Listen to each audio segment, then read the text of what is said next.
Que a graça e a paz do Senhor Jesus seja com todos vocês, meus irmãos. Quero convidá-los a que abramos a palavra de Deus em Mateus, Evangelho segundo Mateus, capítulo 17. Foi nos proposto falar a respeito dos versos 9 a 13. Porém, quero convidar os irmãos a que façamos a leitura a partir do verso 1 do capítulo 17.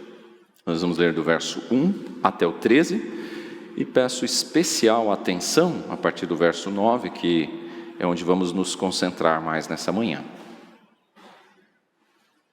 6 dias depois, tomou Jesus consigo a Pedro e aos irmãos Tiago e João e os levou em particular a um alto monte. E foi transfigurado diante deles. O seu rosto resplandecia como o sol, e as suas vestes tornaram-se brancas como a luz. E eis que lhes apareceram Moisés e Elias falando com ele. Então disse Pedro a Jesus: Senhor, bom é estarmos aqui. Se queres, farei aqui 3 tendas, uma será tua, outra para Moisés, outra para Elias. Falava ele ainda, quando uma nuvem luminosa os envolveu. E eis vindo da nuvem uma voz que dizia: Este é o meu filho amado, em quem me comprazo. A ele ouvi. Ouvindo-a, os discípulos caíram de bruços, tomados de grande medo. Aproximando-se deles, tocou-lhes Jesus, dizendo: Erguei-vos e não temais. Então eles, levantando os olhos, a ninguém viram, senão Jesus. E descendo eles do monte, ordenou-lhes Jesus: A ninguém conteis a visão, até que o Filho do Homem ressuscite dentre os mortos. Mas os discípulos o interrogaram: Por que dizem, pois, os escribas ser necessário que Elias venha primeiro? Então Jesus respondeu: De fato, Elias virá e restaurará todas as coisas. Eu, porém, vos declaro que Elias já veio e não o reconheceram. Antes fizeram com ele tudo quanto quiseram. Assim também o Filho do Homem há de padecer nas mãos deles. Então os discípulos entenderam que lhes falara a respeito de João Batista. Vamos orar? Santo Deus, amado Pai, nós suplicamos a Tua graça sobre as nossas vidas, o auxílio do Teu Santo Espírito para compreendermos Tua santa lei, Tua vontade. Que o Senhor aplique a Tua palavra aos nossos corações. Pedimos humildemente, em nome de nosso Senhor e Salvador Jesus Cristo. Amém. Meus irmãos, certamente muitos de nós aqui já tiveram a experiência de subir a montanhas bonitas, apreciar de lá paisagens maravilhosas, não é? Recentemente eu tive esse presente de Deus de poder viajar e do alto de uma montanha apreciar ali uma passagem linda no Rio Grande do Norte. E confesso que eu gostaria de ter ficado um pouquinho mais de tempo lá. O fato é que nem todas as montanhas são tranquilas como essa que eu pude visitar. Algumas são arriscadas. A gente sabe que existem alpinistas que arriscam a vida para subirem altos montes, como dizem eles, galgar picos e ali ter vistas maravilhosas. Em nosso texto nós temos aqui nosso Senhor com os discípulos num alto monte. É assim que começa o versículo 1. E ali estes homens, na presença de Jesus, eles têm uma experiência maravilhosa. E veja, os discípulos gostaram tanto daquela experiência que sequer eles queriam descer de lá, quiseram permanecer por lá. Eles ficaram simplesmente maravilhados. E não era para menos, não é? Não era para menos. Eles tiveram ali a oportunidade de vislumbrar um pouquinho da glória de Cristo. Glória essa que seria descortinada após a ressurreição. Pedro, mais tarde, escrevendo a sua segunda carta, lá no capítulo 1, verso 17, Pedro vai dizer que Deus deu honra e glória a Jesus Cristo. Glória essa que vai se manifestar a Paulo no caminho de Damasco e vai deixá-lo cego por 3 dias. Tamanha glória. Falar sobre isso nos faz lembrar de Êxodo 24, da manifestação da glória de Deus a Moisés no Monte Sinai, quando Deus falou do meio de uma nuvem. E é interessante lembrar que, naquela ocasião, Moisés também estava acompanhado de 3 amigos. Se você depois visitar o texto em sua casa, você vai perceber quem estava com Moisés: Arão, Nadab e Abiú. Moisés viu um pouquinho da glória de Deus e o seu rosto brilhava quando ele desceu do monte. Refletia um pouco da glória que ele viu. Agora, é interessante que na transfiguração, nós não temos uma glória refletida. Nós temos uma glória imanente, saindo de Cristo.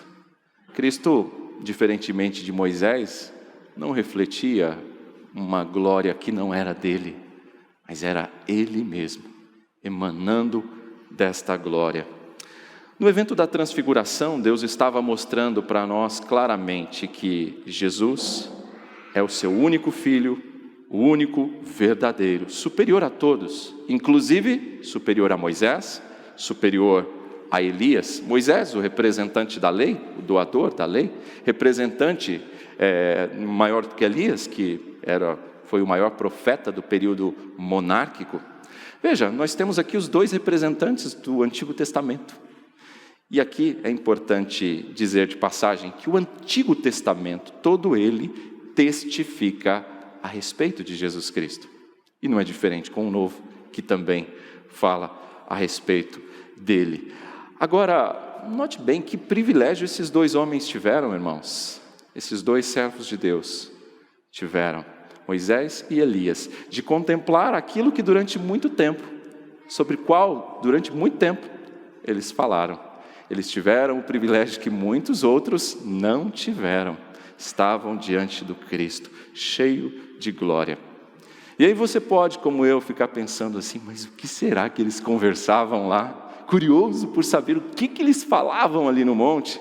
E quando a gente visita Lucas, capítulo 9, verso 31, a gente fica sabendo que eles discutiam a respeito da obra iminente, da morte iminente de Jesus Cristo. Morte essa redentora. Que privilégio, meus irmãos. Os discípulos ficaram simplesmente aterrados com o que aconteceu. Quando a gente lê Marcos, outro texto, outro evangelho paralelo, capítulo 9, verso 6, Marcos diz que eles ficaram aterrados, não sabiam o que dizer. E foi aí então que Pedro, Pedro, e sempre ele, vai então dar uma sugestão. Pedro parece que não conseguia ficar muito quieto, não. E Pedro vai dar uma sugestão de construírem 3 tendas. Mas veja, eu não estou criticando Pedro, não. Pelo contrário. Eu até me solidarizo com Pedro, porque eu fico imaginando aqui, se eu estivesse vivenciando aquela situação, aquela experiência que Pedro vivenciou, eu também não sei o que eu ia falar. Eu também não sei qual seria a minha reação diante de tanta glória na face do Filho de Deus. Não sei o que faria. E Pedro parece até que tinha boa intenção. Ele queria eternizar aquele momento. A ideia de prolongar ao máximo possível aquela experiência. Porém, a sugestão de Pedro era tola, porque não dava para ele reter o Filho amado de Deus. Não dava para ele reter Jesus da obra que ele veio fazer. Mas ainda fica aqui para nós uma pergunta: o que então cabia a Pedro? O que cabia a estes discípulos fazer diante desta cena gloriosa? E meus irmãos, o que cabia a eles fazer? Talvez olhando para o que disse a voz de Deus do alto monte, do céu, ali para aqueles que estavam no monte, evidentemente, nos ajuda a entender. Esse é o meu Filho amado, a ele ouvi.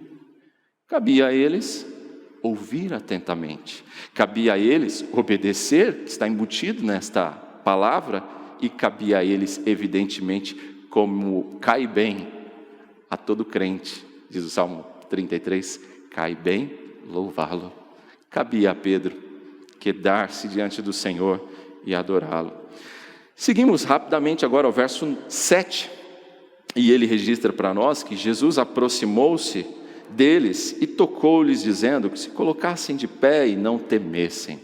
O verso 8 diz que eles levantaram os olhos e então agora viam somente a Jesus.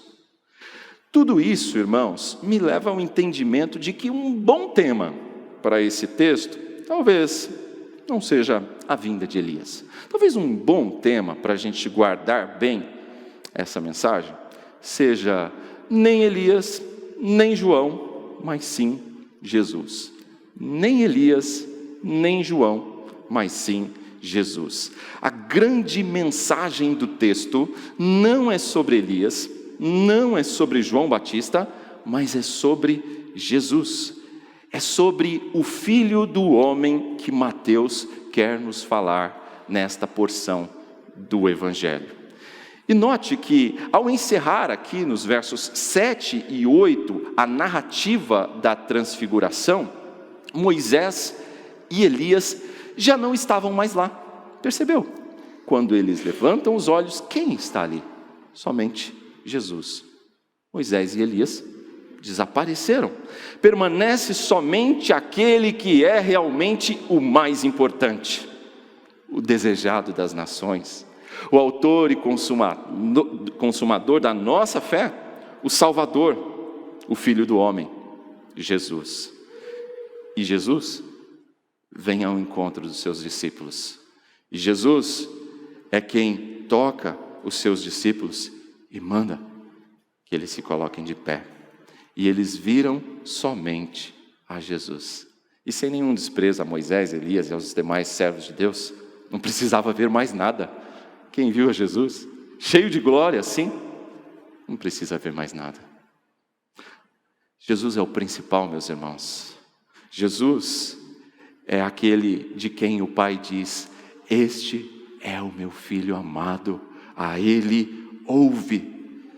Ele merece toda a nossa atenção, Ele merece toda a nossa devoção. E o texto continua, e agora a gente passa a olhar com mais vagar um pouco para os versos 9 a 13. Ele mostra para nós, estes versos mostram para nós que Jesus então desce do monte com os seus discípulos. E como vimos, eles não queriam descer, mas era necessário. E enquanto desciam, parece que eles estavam cheios de dúvidas, de interrogações, e eles faziam perguntas para Jesus. Se você observar aí o verso 10, é uma pergunta. Mas antes de olhar essa pergunta, o verso 9 é muito importante. Vamos olhar para ele com atenção. No verso 9 registra que Jesus mandou que eles não contassem aquela visão que eles tiveram a ninguém, até que o Filho do Homem ressuscitasse dentre os mortos. Aqui eu preciso destacar para vocês aquilo que eu chamo de a ideia principal do texto. É como se fôssemos resumir a mensagem numa só frase para os irmãos guardar. Eu diria que antes da glória do Filho do Homem ser perfeitamente manifestada, é preciso que ele passe pelo sofrimento, morte e ressurreição. E tanto Elias como João Batista apenas prefiguram isso. Eu vou repetir. Antes da glória do Filho do Homem ser perfeitamente manifestada, é preciso que ele passe pelo sofrimento, morte e ressurreição. E tanto Elias quanto João Batista apenas prefiguram isso. É isso que nós vemos nestes versos. E eu divido em duas partes este texto para facilitar o nosso aprendizado, de modo que o primeiro ponto nos fala sobre o Filho do Homem precisará ressuscitar. E a segunda parte, o Filho do Homem precisará sofrer e morrer. Ou, se você quiser trocar por uma palavra só, a que está no texto, padecer. Assim, nós compreendemos melhor esse texto. O texto parece começar do fim para o começo. Ele fala primeiro da ressurreição e depois ele fala de padecer, ele fala da morte e do sofrimento de Cristo. Então vamos, conforme está no texto, falar primeiro sobre a ressurreição. Jesus foi transfigurado, mas ao que tudo indica, aquela visão havia encerrado, aquela visão gloriosa havia cessado, e Jesus então diz aos seus discípulos: guardem o que vocês viram em segredo, não contem a ninguém, até após a ressurreição. E por quê? Fica para a gente a pergunta: por que Jesus não deixou que eles contassem a ninguém? Eu separo aqui pelo menos duas razões para Jesus ter dito isso. Primeiro, se os discípulos falassem abertamente do que eles viram, do que eles presenciaram, de que Jesus realmente era o Messias, isso poderia agitar as multidões e juntar ali multidões emotivas, multidões curiosas diante de Jesus, e isso fatalmente iria atrapalhá-lo de ensinar os seus discípulos naquele momento, já que Jesus caminhava para a parte final do seu ministério e ele queria dedicar mais tempo ao ensino dos seus discípulos, e isso fatalmente iria de alguma maneira atrapalhar. Uma segunda razão, meus irmãos, pela qual Jesus pede que eles não contem a ninguém, é que se eles falassem sobre a visão que tiveram, isso poderia facilmente instigar conflitos e acabar por atrapalhar a missão. Você vai se lembrar que lá em João, capítulo 6, verso 15, nós vimos que muitos ali pensaram que Jesus fosse um libertador político, e aquilo causou confusão, e de certo modo, quase prejudicou a missão, não é? E qual que era essa missão? Ao que parece, os discípulos não entenderam muito bem. A missão é: Jesus veio para morrer na cruz pelos pecados daquele que o Pai lhe deu, e ele haveria de ressuscitar. Esse era o plano eterno de Deus. E veja bem, quantas vezes nós temos Satanás querendo impedir essa missão nas Escrituras, não é? Desde o começo, Satanás tentando atrapalhar, e teve vezes até que ele usou Pedro para isso, e Pedro tomou uma reda de Jesus e saiu quietinho, não é?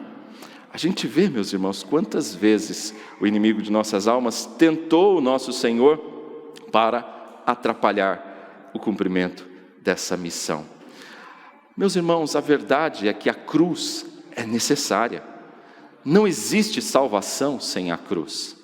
Jesus precisava passar por isso e ressuscitar também. Para que ficasse confirmado que Ele é o nosso Salvador, isso era necessário. Era necessário que Ele vencesse esse inimigo que é a morte. E isso só aconteceria quando? Após a ressurreição. E então Jesus diz: após a ressurreição, vocês estão autorizados a falar sobre a visão que vocês tiveram, gloriosa, lá no Monte da Transfiguração. Veja bem, os discípulos de Jesus ainda não tinham compreendido muito bem o que significava realmente ser o Messias, o que implicava em ser o Messias, o que ele haveria de passar, de suportar. Veja, o ponto aqui é a ressurreição. Porém, parece que os discípulos não entenderam muito bem o que Jesus estava falando. Até porque, quando chegou o dia da crucificação, o que aconteceu? Eles pensaram que tudo tinha acabado. O que vamos fazer agora? O Senhor morreu, não está mais conosco. Eles não podiam conceber a ideia de um Messias que sofresse daquele modo. Eles estavam com uma visão de Messias um tanto quanto deturpada pela teologia dos escribas da época. E aí você vai se lembrar comigo que alguns dias depois foi preciso que Jesus Cristo, ressurreto, aparecesse no meio deles para encorajá-los novamente. E como a ressurreição os encorajou, não é verdade? Como os encorajou. Aqueles homens que estavam trancados, né? O texto bíblico fala de portas trancadas, cheios de medo, eles foram encorajados pela presença do Cristo ressurreto. Aqueles homens, mais tarde, Em Pentecostes, foram cheios do Espírito Santo, capacitados a testemunhar de Jesus. Aqueles homens, mais tarde, vão transtornar o mundo, como diz Atos 17, virar o mundo de cabeça para baixo, com a mensagem do Evangelho, como o poder da ressurreição de Cristo é capaz de encorajar homens, é capaz de nos encorajar também. Apesar da ressurreição ser o ponto aqui, parece que o que estava ocupando e preocupando os discípulos de Jesus eram outras coisas, eram outras as interrogações. E veja comigo o que diz o verso 10. Mas os discípulos o interrogaram: por que dizem, pois, os escribas ser necessário que Elias venha primeiro? Notou? Irmãos, a escatologia dos mestres da lei, que estava fundamentada num texto bíblico, é verdade, estava fundamentada em Malaquias 4, versos 5 a 6, a escatologia desses escribas sustentava que Elias deveria vir antes da vinda do Messias. E por conta deste ensinamento, a compreensão dos discípulos de Jesus, o raciocínio deles, é que se Jesus realmente fosse o Messias, algo que estava comprovado, eles acabaram de testemunhar isso no Monte da Transfiguração. Ora, sendo Jesus o Messias, então, cadê Elias? Onde é que está Elias? Por que ele não apareceu ainda? Eles estavam com essa interrogação. Os judeus lembravam que Elias não havia morrido e acreditavam que ele voltaria à terra para anunciar os tempos do fim. E veja, os escribas estavam certos quanto à profecia de Elias, mas eles falharam em compreender quem era esse Elias de quem Malaquias falava. Eles falharam em compreender quem era esse Elias quando Elias veio. Eles falharam em compreender quem era o Messias quando o Messias veio. Apesar do que os discípulos de Jesus viram ali no monte, o coração dos discípulos parecia cheio de sinceras dúvidas. Porque, veja, eles foram ensinados a vida toda pelos escribas que Elias viria como precursor do Messias. E tudo parecia estar confuso demais na cabeça deles, porque o Messias estava diante deles. Eles acabaram de testemunhar algo maravilhoso, eles acabaram de dizer por meio do porta-voz do grupo, que era Pedro. Se você voltar uma página aí no capítulo 16, verso 16, tem a declaração, né? Tu és o Filho de Deus, tu és o Cristo, és o Messias de fato. Eles criam nisso, estavam diante do Messias. Mas, ao mesmo tempo, Elias, o tesbita, ainda não tinha vindo. E aí? E, para piorar, o Messias já estava falando de morte, de ressurreição. Eles não conseguiam juntar essas peças todas. Parece que eles haviam se esquecido de profecias como Isaías 53, que hoje nós conhecemos e cantamos tanto, não é? Isaías 53, verso 3, que fala do sofrimento do servo, do Messias. Talvez eles esqueceram do Salmo 22, Deus meu, por que me desamparastes? Talvez se esqueceram do Salmo 69, do Salmo 118, todos eles nos falam a respeito do sofrimento do Filho de Deus, do Messias.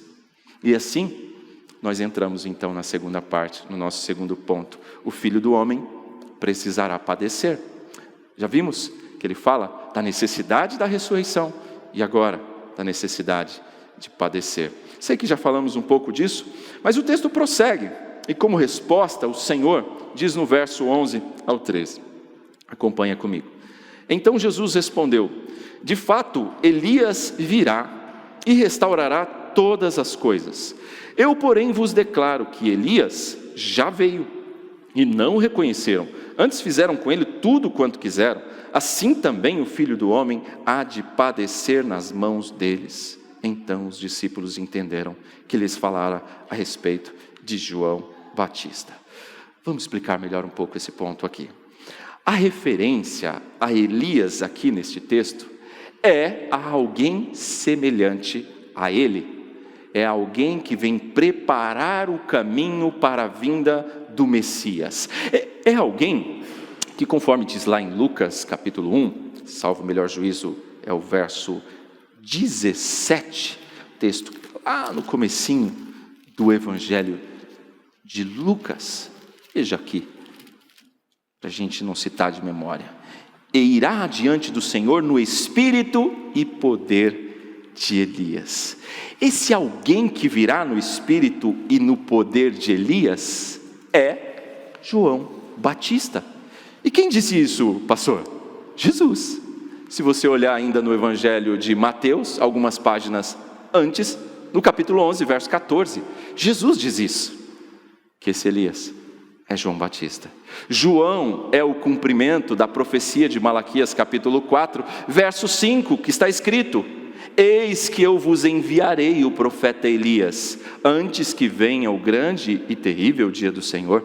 Ele converterá o coração dos pais aos filhos e o coração dos filhos a seus pais, para que eu não venha e fira a terra com maldição. Mas aí você pode estar com a sua Bíblia aberta no capítulo 1 de João e me falar assim: mas pastor, João disse que ele não é Elias. João Batista disse isso, ele não é Elias. Sim, é verdade. João não era a encarnação de Elias.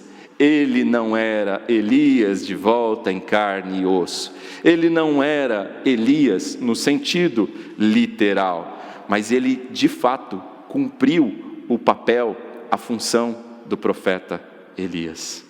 João atuou pregando o arrependimento e o retorno do coração dos pais aos filhos, a restauração que o arrependimento que o Evangelho traz. Ele preparou o caminho para a chegada do Messias. João Batista encerrou aquilo que nós chamamos do ciclo profético. E veja, João Batista teve o privilégio maravilhoso de chegar e apontar: eis o Cordeiro de Deus que tira o pecado do mundo. E de mais uma vez, talvez fique imaginando aqui João Batista tocando nas costas de Jesus e dizendo mais uma vez para os discípulos: é Ele o Cordeiro de Deus que tira o pecado do mundo.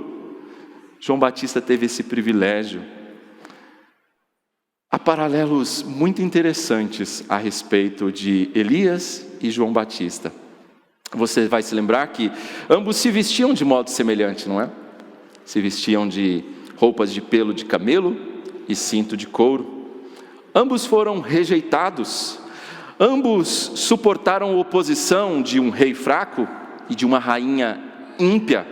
Você deve se lembrar do que as Escrituras dizem a respeito do relacionamento de Elias com o rei Acabe e Jezabel. Está lá em 1 Reis, capítulo 19. O que aconteceu com Elias prenunciou o que aconteceria com João Batista. Para a gente resumir um pouquinho, sendo bem objetivo, com os versos 11 a 13, poderíamos dizer o seguinte: Elias ministrava nos dias da perversa Jezabel. Elias prefigurava João Batista e ele também, João Batista, sofreu nas mãos de uma primeira-dama malvada, da Herodias. Estão lembrados? E o Filho do Homem sofreu e foi rejeitado pouco tempo depois de João Batista ter sido decapitado. O ponto principal aqui destes versos finais, que eu quero chamar mais a sua atenção, é para o verso 12. Assim como João Batista não obteve reconhecimento, mas foi morto, assim também Jesus seria rejeitado e morto. O Filho do Homem, o Messias, precisaria sofrer e morrer na cruz. Isso era necessário. Jesus estava dizendo a eles, aqui parafraseando as palavras de Jesus, é o seguinte: se mataram o precursor, vocês não imaginam o que farão com o Messias. Mas eu confesso que eu não sei se os discípulos captaram muito bem a mensagem naquele momento. Não sei se eles compreenderam realmente que Jesus seria morto na cruz para salvá-los.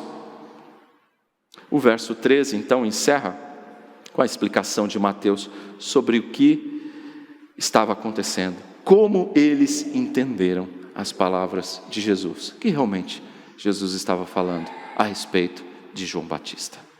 Bem, quero deixar para encerrar algumas aplicações deste texto, deste ensino para as nossas vidas.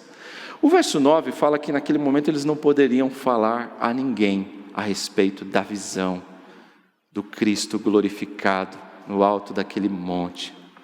Mas, meus irmãos, o que aqueles discípulos não puderam falar, nós hoje podemos.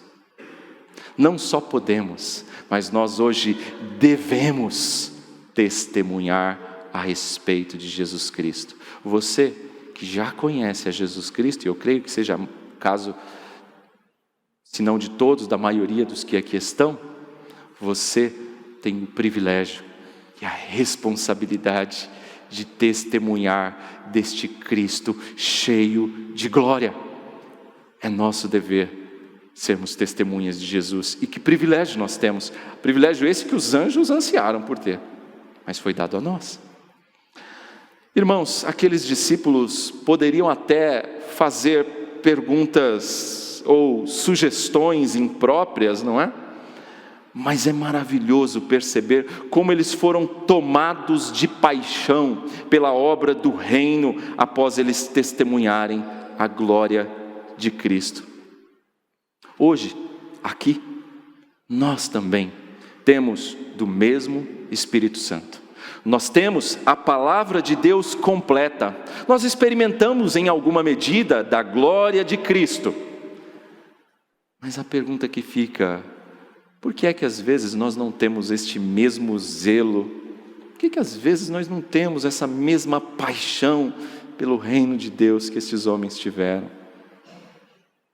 Precisamos nos inflamar mais por Deus, termos mais zelo e paixão pela sua pessoa, pela sua obra. Meus irmãos, eu falei no começo sobre a experiência de subir em montanhas, né? Apreciar paisagens, mas estas, por melhores que pareçam, jamais serão comparadas à visão real que teremos de Cristo, como Ele é, diz as Escrituras, cheio de glória e de verdade. Quando nós chegarmos à Sião celestial, a visão que teremos da glória do Filho de Deus será indescritível.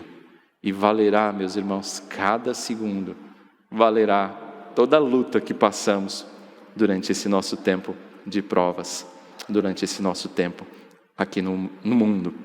Será um deleite eterno, será uma glória bendita, glória e mais glória sem fim. E certamente não vai mais haver espaço no nosso coração para dúvidas, para incompreensões, para dificuldades de interpretações, como os discípulos estavam tendo. Mais uma aplicação. O culto ao Senhor, no dia do Senhor, o que estamos fazendo aqui, hoje, nessa manhã, é talvez o mais perto que podemos experimentar da glória de Cristo, da intimidade com o Senhor. Comparativamente falando, isso aqui é como se fosse o nosso subir ao monte com Jesus. Porém, assim como naquele dia, Jesus disse, ainda não chegou o dia da ressurreição. E nós ainda experimentamos dúvidas, como os discípulos experimentaram. Experimentamos dificuldades ao pé da montanha, não é? Logo que chegaram lá embaixo, já surgiram dificuldades. Nós também experimentamos dificuldades quando descemos do monte. Saímos daqui, chegamos em casa, ao pé da montanha, as dificuldades aparecem, nós as pegamos de volta. Ou seja, amanhã é segunda-feira, amanhã você certamente terá muitos problemas para resolver, uma realidade talvez não tão prazerosa como essa que nós desfrutamos no momento de culto ao Senhor. Uma realidade mais difícil. Mas sabe o que é bom de tudo isso? É que assim como o Senhor está presente aqui, hoje, no que podemos chamar do nosso monte, o Senhor está presente aqui hoje conosco, Ele continuará com você ao pé do monte. Ele continuará com você na segunda, na terça, na quarta, e depois, todos os dias, até a consumação dos séculos. E você nunca mais andará sozinho. Se você ainda não recebeu a Cristo, recebe o Senhor Jesus Cristo hoje, e você também nunca mais andará sozinho. Ele estará conosco no alto monte e também no vale mais sombrio da vida. Salmo 23 fala: ainda que eu passe pelo vale da sombra da morte, Ele estará comigo ali também. Não andarei mais sozinho. Você crê nisso? Então, que essa verdade acalme seu coração, se ele estiver como dos discípulos, cheios de dúvidas, de interrogações, de incompreensões hoje. Por fim, meus irmãos, eu encerro. Última aplicação. Nós vimos que Elias, João Batista, sofreram por causa da verdade. E nosso Senhor Jesus Cristo também, por causa da verdade. Mas hoje, Jesus Cristo está completamente glorificado e Ele nos exorta a perseverar na verdade, ainda que isso nos custe, ainda que isso nos faça sofrer. Persevera na verdade. Lembra daquilo que o apóstolo Paulo falou quando escrevendo aos Romanos, no capítulo 8, verso 18? Porque para mim tenho por certo que os sofrimentos do tempo presente não podem ser comparados com a glória a ser revelada em nós. Que esta verdade, meu irmão, minha irmã, encha o seu coração de coragem para ser fiel ao Senhor hoje. Lembre-se, Ele é a sua segurança, ó crente. Em resposta a esta mensagem, a palavra do Senhor, eu quero convidar a igreja a se colocar de pé. Nós cantaremos o hino Segurança do Crente, em resposta à palavra de Deus.